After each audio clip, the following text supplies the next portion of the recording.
give tips and tricks, but at the end of the day, you're the person who has to put on the running shoes and actually get out the door. If you want to make something a priority in your life, you will do it. When I'm washing my dishes, toxic chemicals, it's hard. No one's saying it'll be. This for me this year is going to be more of a bullet journal. I'm going to show you how you can actually shop at Costco. Most people don't even realize we are not functioning properly.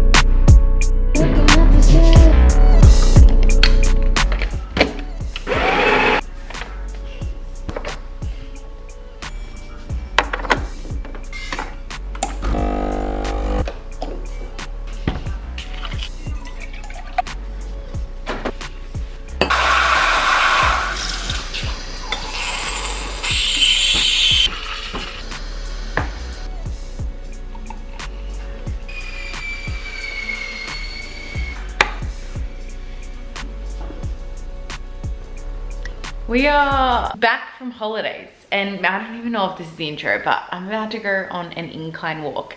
We are just resetting back into routine. The last few days I've been to the gym and I can barely lift my arms. Like I am so sore, even though I still trained when I'm away. I don't know, you just don't train, I guess, maybe with the same intensity, or there's still like far and few days in between, which I can't even imagine then not training at all, how sore I would be if I hadn't have trained. But I am sore. So we had a very slow morning, but I'm also time of the month. So this is like resetting back into routine 2024 and cycle syncing, because I definitely always cycle sync and work with my body. So we're only walking today because the cramps are cramping. Low morning reading. I have just started Divine Rivals, which is like so highly talked about, which is incredible. Follow my Instagram. I was giving so many book recommendations the other day. I also recently finished Akatar, like the 3rd book. So I'm up to like the little novella, which is like literally such a cute little book. The big, I think it's like 700 pages. I don't even know. The Court of Silver Flames. We will get to that eventually. Change of plans. The power was out, so no incline walk, but you did happy, so we're going for a real walk.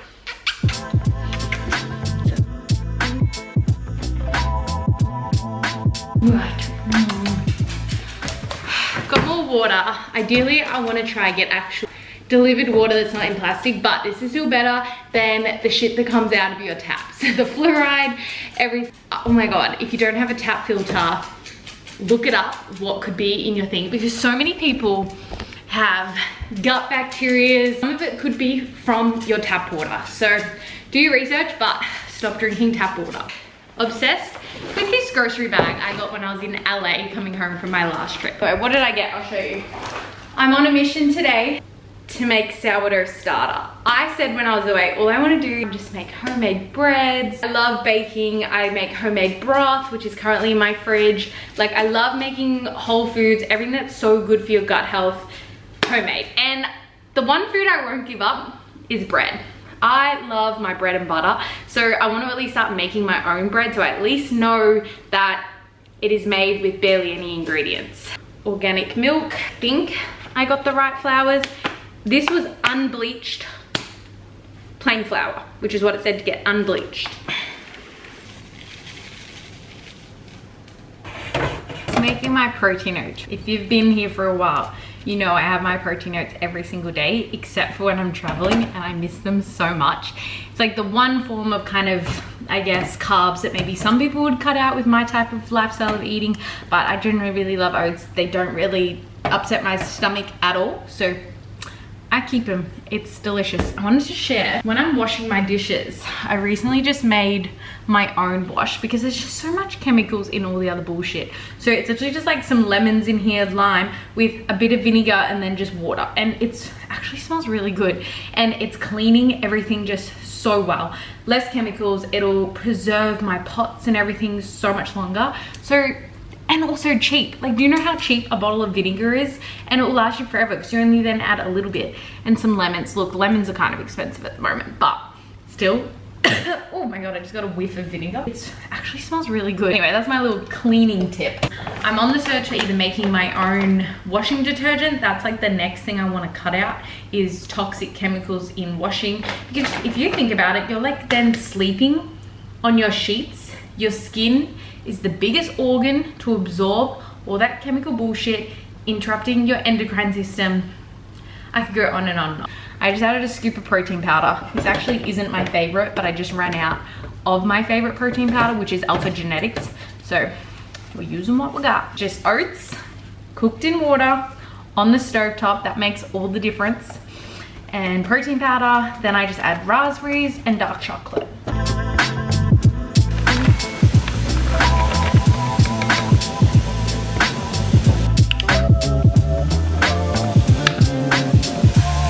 Literally matching. I have to figure this out. I actually don't know which one is to start it, which one is to feed it. I'm like growing a little bread baby.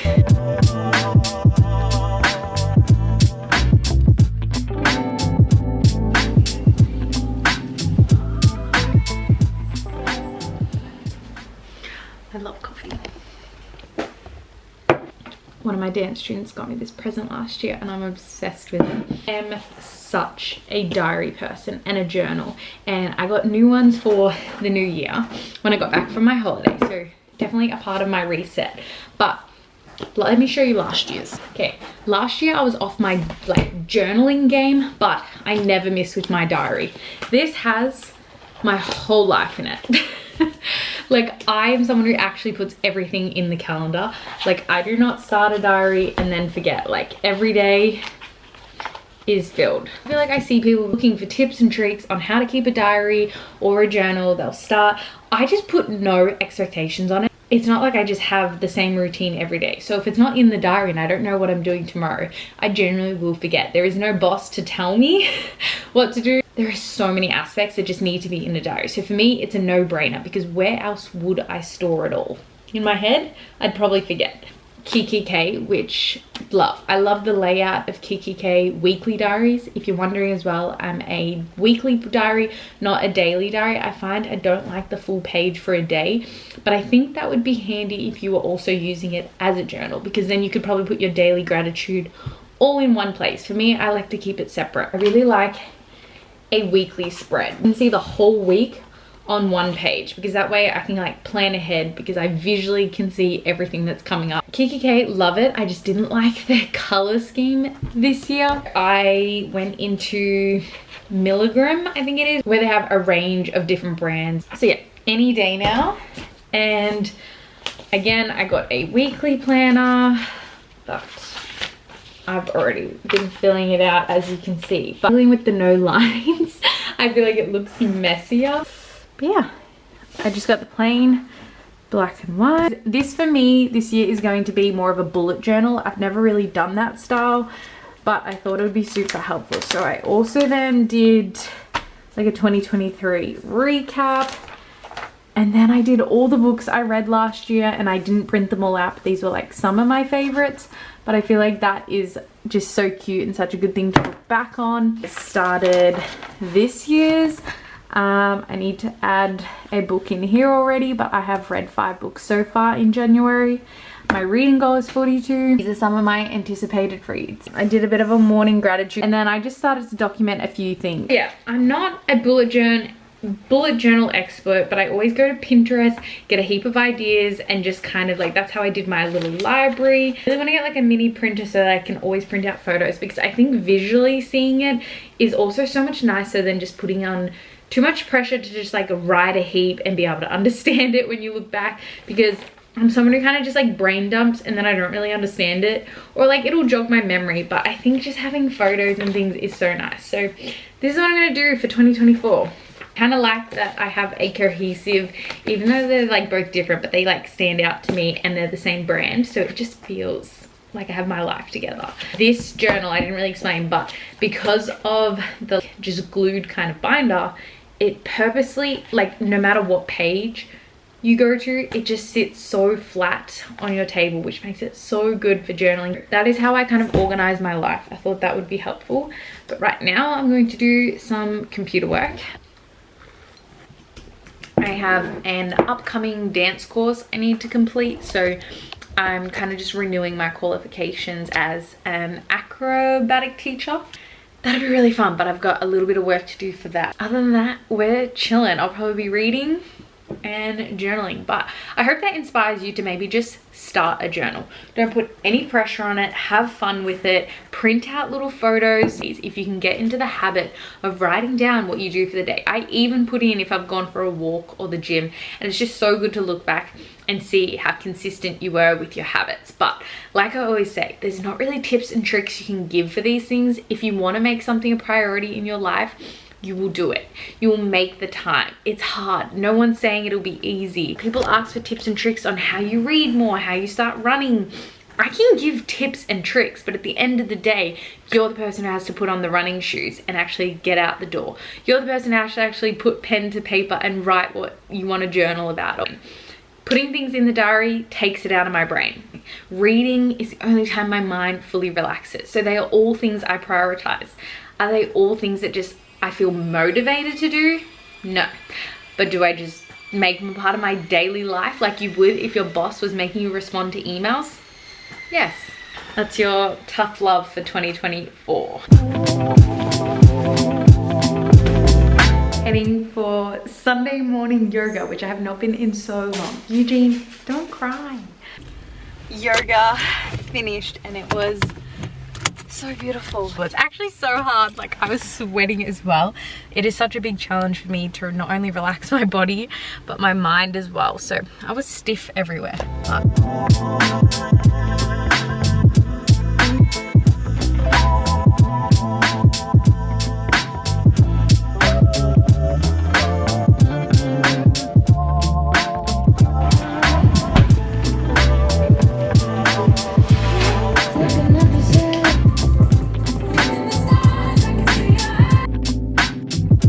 I just got back from the gym and Costco, so thought I would show you how I eat organic.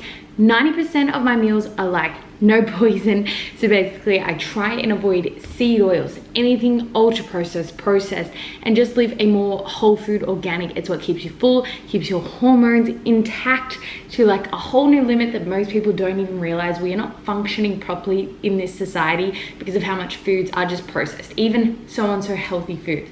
So I'm going to show you how you can actually shop at Costco and get things for an incredible price, organic, grass-fed, whole food. Here we go. The only snack I buy. The tip at Costco is you have to walk around the whole outside, not the inside. The inside is where all the bullshit is. But the only thing I get from the inside aisles is beef jerky, premium grass-fed beef. Avocados, and I'm trying this out. I always buy some type of honey, but I was really excited about this one because it's actually Manuka. And Manuka honey, for one, is so expensive, but two, it is the world's best medicine. Yeah, I thought I'd give this a go because it was actually $30 for a kilo of premium pure raw Manuka honey, and this one is from New Zealand. So I was like, not too bad. Peaches. I'm hoping that was helpful in case you want to get a Costco membership. And I think most people associate Costco with just like bulk chips and popcorn and like all the fun party stuff and bulk alcohol, but this is the secret to getting a Costco membership and to looking after your hormones and living a better functioning life. Thank you later.